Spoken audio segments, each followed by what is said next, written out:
There are stories in this world that were never meant to be told. Stories hidden in school hallways, abandoned roads, forgotten case files, and homes where the lights never truly go out. These are the tales of people who vanished without a trace, events that defy logic, and places where time itself seems to twist. Tonight, you'll hear some of the most disturbing and unexplained cases, the ones that even investigators were afraid to talk about. What really happened? Why were the answers never found? And most importantly, are you ready to learn the truth that might keep you awake tonight? Let's begin. The freezer at the Crowne Plaza. On the night of September 8, 2007, Kanika Jenkins stepped out into the cool Chicago air, telling her mother she was celebrating a new job with friends. She said they were going bowling, maybe catching a movie afterward. But that was a lie, a harmless one, she thought. Instead, Kanika and three close friends drove to the Crowne Plaza Chicago O'Hare Hotel, heading to a party on the 9th floor. Security cameras caught them entering just after 1 a.m., laughing, staggering a bit, holding each other up the way teens do when trying to look sober. Their Snapchat and Facebook videos from inside the room painted a different picture, though. The uneasy smiles, the tense glances, the muttered comments about men aggressively hitting on them. It felt wrong, like they shouldn't have been there. By 1:30 a.m., Kanika sent her sister one final text. Mundane, nothing alarming. And then, the night unraveled. Around 3 a.m., the girls decided to leave, but as they reached the lobby, Kanika realized she had left her phone, keys, and belongings upstairs. Too drunk to walk straight, she begged them to come with her. Instead, they left her alone in the hallway just for a minute too long. When they returned, Kanika was gone. They searched the hallways, elevators, stairwells, calling her name through drunken giggles that slowly turned into panicked whispers. By 4 a.m., the laughter had disappeared entirely. They called Kanika's mother, Teresa, who arrived like a storm, furious and terrified. But the hotel staff refused to help, refused to show security footage, refused even to check the tapes. Only the police can do that, they repeated like a script. At 7:15 a.m., Teresa called 911. The dispatcher brushed her off. She's probably passed out somewhere, give it time. By the next day, Kanika was officially missing. That night, around 10 p.m., a single officer finally reviewed the footage. What he found still haunts people today. Kanika, alone, stumbling through deserted hallways at 3:20 a.m., arms swaying, head lolling. She looked lost, like she didn't know where she was or who she was. The second search team followed her recorded path. It led to a dark, unused kitchen under renovation, and to a heavy, industrial freezer. The last footage of her alive shows her wandering through that kitchen. The cameras never captured what happened next, but the police say she walked into the freezer and never walked out. They found her the next day, frozen solid. But the theories began immediately. Why didn't the hotel act sooner? Why did they claim the footage showed nothing unusual? Why were illegal parties happening on stolen credit cards with underage drinking, while the hotel looked the other way? Accident or cover-up? No one knows for sure.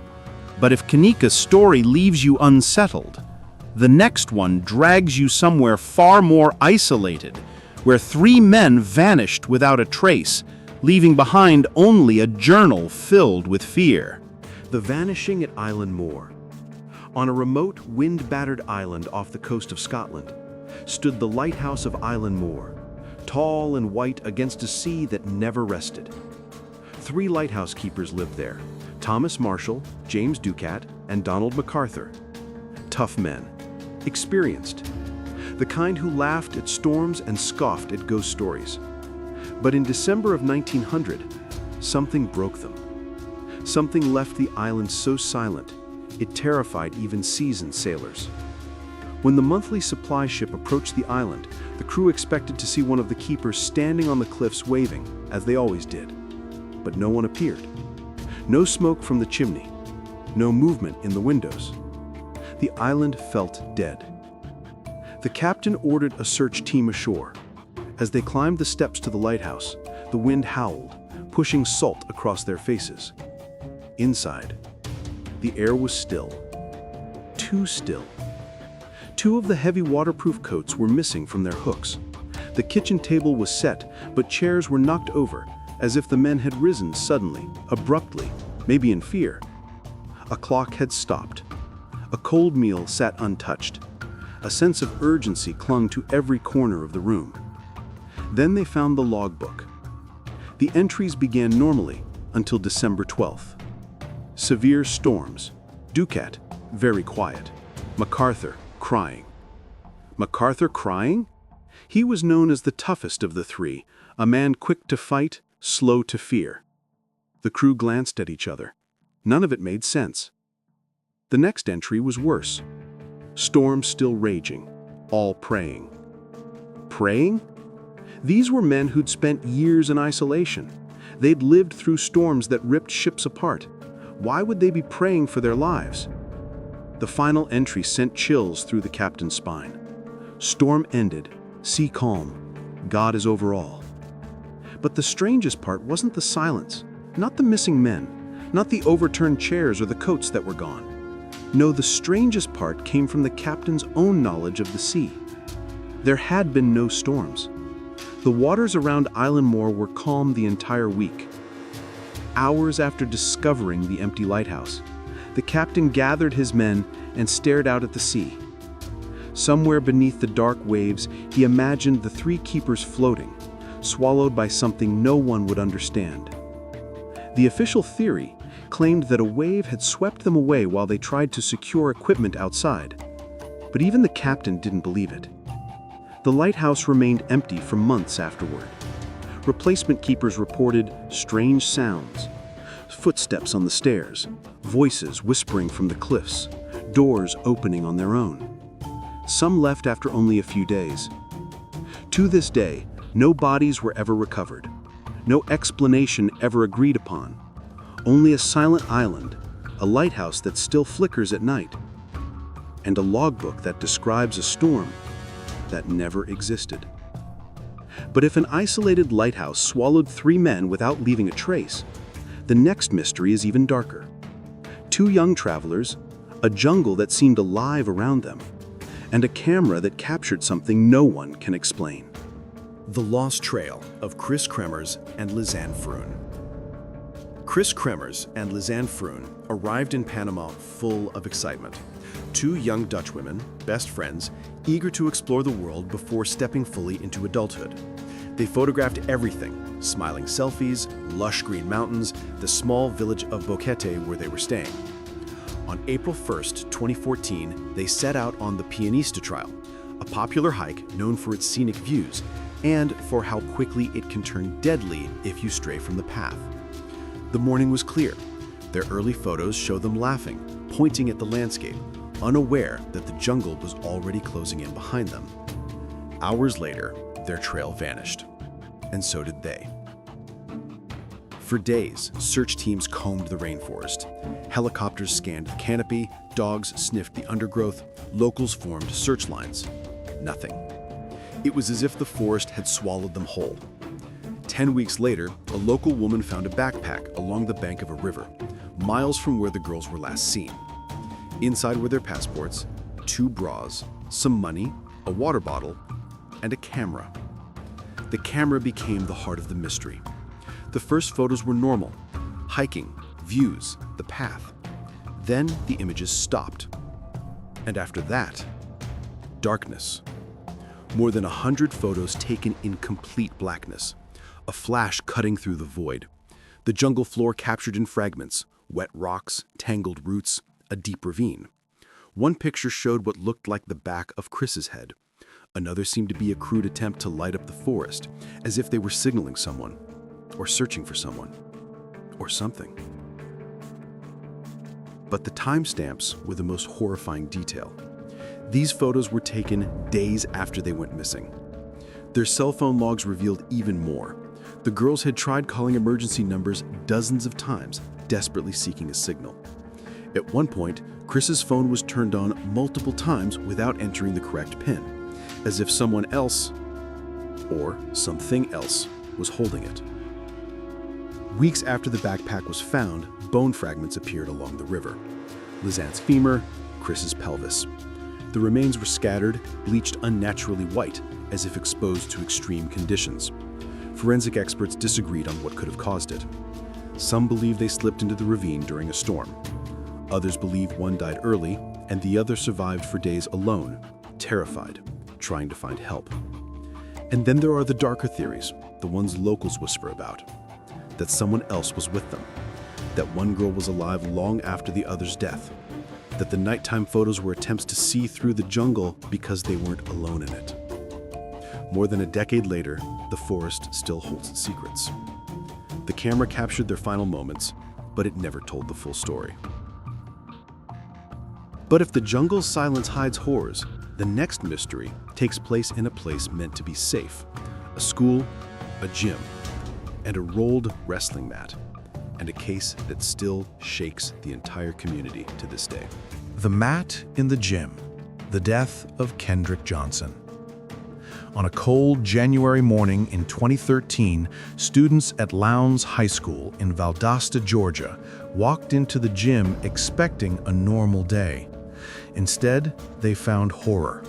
A pair of black socks sticking out from the center of an upright wrestling mat. When staff tipped the mat over, a boy's body tumbled out, wedged upside down inside the tight cylinder. It was 17-year-old Kendrick Johnson. He was found head first, arms pinned to his sides, his face unrecognizable, swollen from hours of blood rushing downward. The official story came quickly. Kendrick had dropped a shoe inside a rolled-up mat, climbed in to retrieve it, gotten stuck, and suffocated. A tragic accident. But almost immediately, something felt wrong. The mats were heavy and tall, far taller than Kendrick. The opening was too narrow for someone to simply fall in. And most unsettling of all, there was blood. Not a little, enough to stain the floor, to mark the walls, to raise questions no one wanted to answer.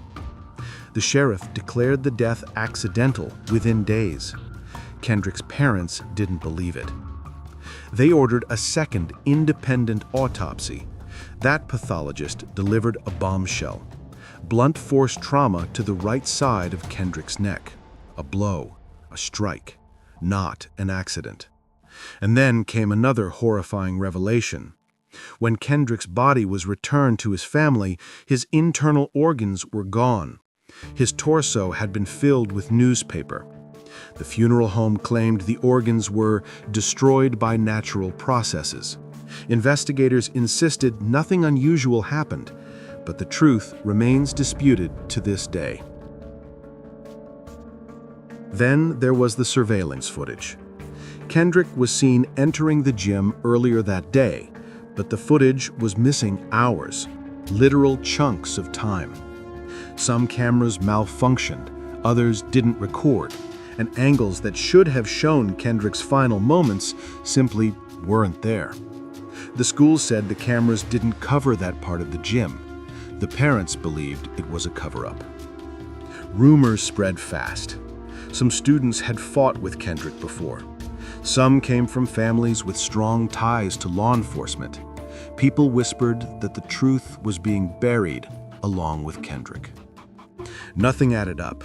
Not the missing organs, not the missing footage, not the conflicting autopsies, not the amount of blood found and the blood that didn't belong to Kendrick, but also was never tested. The case exploded across national media. Protests, petitions, rallies, people demanding answers. The FBI reviewed the case, then closed it. The sheriff stood by the accident ruling. But the Johnson family still believe their son was murdered and that someone is getting away with it. Every January, people gather in that same gym to remember him.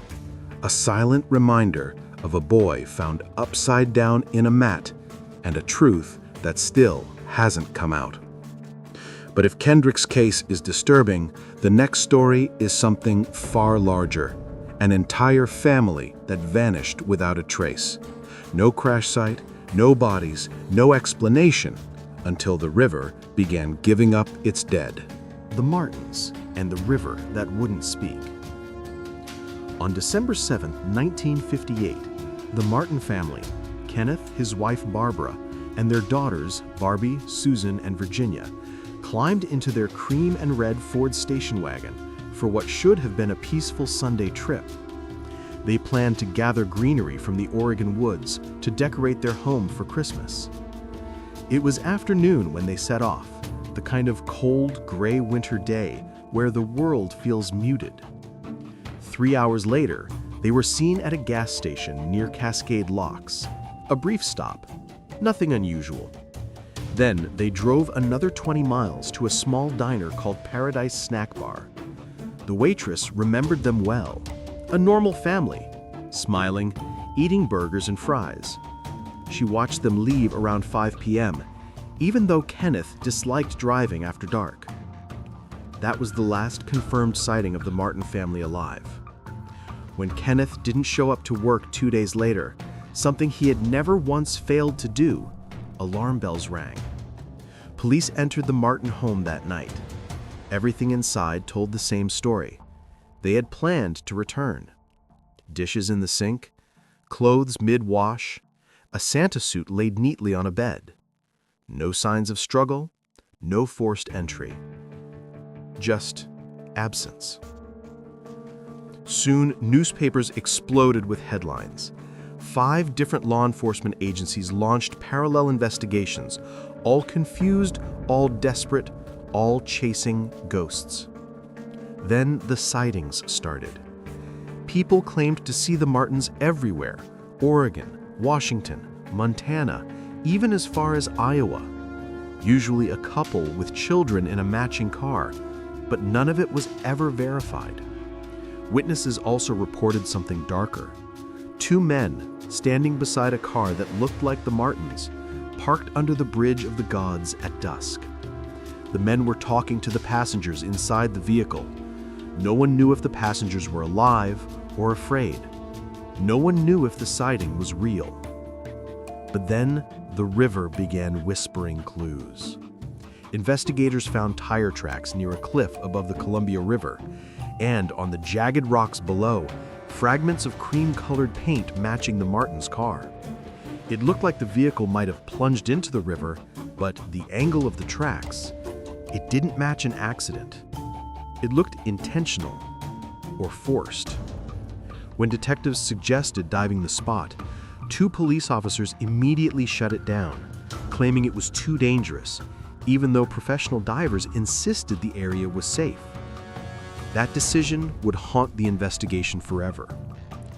Months passed. Then, on May 2nd, 1959, 5 months after the Martins vanished, a fisherman spotted something floating near the Bonneville Dam. A body. Then, another. The remains were identified as the 2 Martin daughters, Susan and Virginia. Their cause of death was ruled drowning, but a technician quietly told the medical examiner he believed he saw bullet wounds on both girls' heads. The examiner denied it, officially claiming otherwise. Soon after, he began receiving threatening phone calls. Someone told him to stop looking for the remaining bodies. Someone who sounded young. Someone who didn't want the truth coming out. Then came the most chilling clue of all, a .38 pistol smeared with blood found hidden under a rock near Cascade Locks. Investigators traced the serial number. It belonged to the Martins' oldest son, Donald, the only surviving member of the family. Estranged, resentful, once fired for stealing from his employer, including that very pistol. Yet the gun was never processed, never analyzed, just cleaned and returned. And Donald? He never came home to help search for his missing family. To this day, the Martins' car, Kenneth, Barbara, and little Barbie have never been found. Somewhere beneath the cold Columbia River, or somewhere far more hidden, the truth waits. But the river still hasn't spoken.